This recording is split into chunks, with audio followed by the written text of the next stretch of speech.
is Muslim or non-Muslim? Muslim or non-Muslim? Rasulullah sallallahu alaihi wasallam says that a Muslim is a person that from his hands and his tongues, people are safe, not just Muslims. That people are safe. And who is a mu'min? A mu'min is a person who people can have firmness that their property and their lives are secure with that person. And we're living in a country, or we're living in the West, in Europe or America, we have absolutely no right to go and kill innocent people. And then do it under the name of Islam. Do it under the name of Rasulullah sallallahu alaihi wasallam. Do it under the name of Abobaker, Omar, Osman, and Ali radiallahu ta'ala ajma'in. A'udhu billah min zalik. Who is Omar? Who is Omar? Omar was known for his fierceness, that he was a warrior. But then what is the full characteristics of Omar? The compassion that Omar had. The love and mercy that Omar had. He was passing by the streets of Medina, and he saw a few Christians who were diagnosed with leprosy. And do you know what Omar did in his Khilafah? He didn't forget about those Christians. He took from Bayt al-Mal. He took from Bayt al-Mal and he gave to the Christians for their medicine. And he said, until they are alive and until they have this disease, the money for the Christians will come from Bayt al-Mal. This is the teaching. ISIS is not your teacher. Daesh is not your teachers. Abobaker Baghdadi is not your teacher. Omar, Abu Bakr, Osman, Ali, Rasulullah is your teachers. Those are the people you need to follow. He came across one day in the streets of Medina and he saw a Jewish man begging. He summoned the governor and he said, how is this man begging in the streets of Medina? He should have everything he needs. He's a Jewish person, but he should have everything he needs. This is your religion. This is what it teaches you. Destroying churches in Syria and Iraq. This is not what you teach, your religion teaches. When Omar went to Jerusalem and he was greeted by one of the priests, he was actually was asked to come and take a look at the church.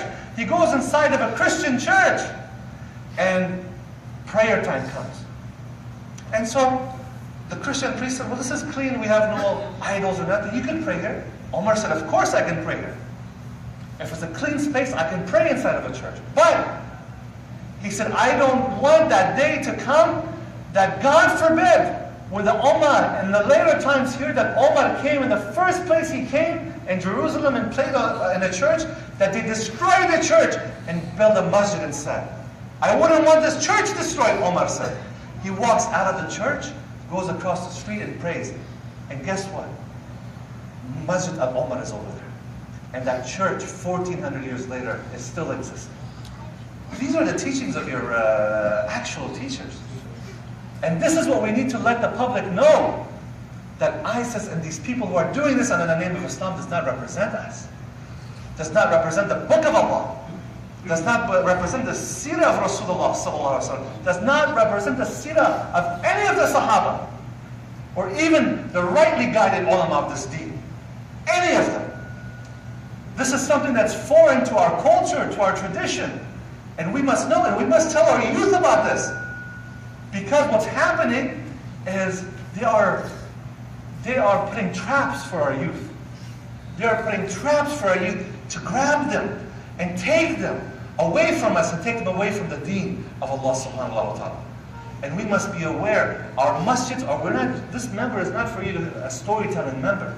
So people could come and just tell you the stories of Musa alayhi salatu wasalam, Isa alayhi salatu wasalam. No, this is a place of direction. This member should give you direction. This mihrab should give you direction of which way to go, which way to lead, and who we are as Muslims, and what responsibility we have in this country as Muslims. You have been given a gift to come to this country, not just for an economic opportunity, not just because a great livelihood, but you're here as a Khalif of your deen, as a representative of your deen. During the time of Umar, there was a man, a Sahaba who had moved to Homs, Syria at that time. And he was a merchant. And a Christian came to buy some stuff from him. He looked at the Christian and he said, you know what? There's another store right across the street. It's owned by a Christian. All day I've noticed that nobody has gone to his store. And I have, alhamdulillah, plenty. I have people come and buy from me. I'm okay for today. My family's okay for today. Why don't you go buy from that Christian? So that Christian goes. He buys from the Christian store. He comes back and he said, who are you that you sent? Look at the, where is this tawakkul you got from? He said, well, I'm a Muslim. I'm a Muslim. I believe in Rasulullah sallallahu alaihi wasallam. He said, if you're like this, that you said that alhamdulillah I have, and you sent me to a Christian to go buy it from somebody else because he hasn't had business yet, I want to follow this deen. I want to follow this deen because if you're like this, what was your prophet like? What is your leadership like? He became Muslim at that point in time because he showed the true characteristics of a Muslim. We have a responsibility in this country, my brothers and sisters, to give the true representation of Islam, not just wearing these clothing and showing this is our physical. No, no, no. The actual kayfas, the sunnahs of the heart is very important. The sunnah of the soul is very important, that we must safeguard all this, that we must protect this, and we must honor it, and we must know that we have a divine mission here. That when you see something, we're here to salvage this nation. When we see something wrong, when you see police brutality, when you see a person being killed because of most likely the color of his skin, you have a responsibility to stand up for that person. You have a responsibility to say, that is wrong. That is wrong. Look at the position of Bilal, radiallahu ta'ala. When he was freed, when Hazrat Abobaker freed him, and he went to his master, and he said, I want to buy Bilal. And he said, you should buy it because you were the one who corrupted him. Yani you were the one that made him Muslim.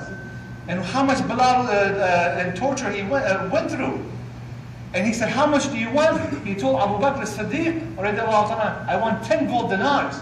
Abu Bakr went home, brought the 10 gold dinars, and freed Hazrat Bilal.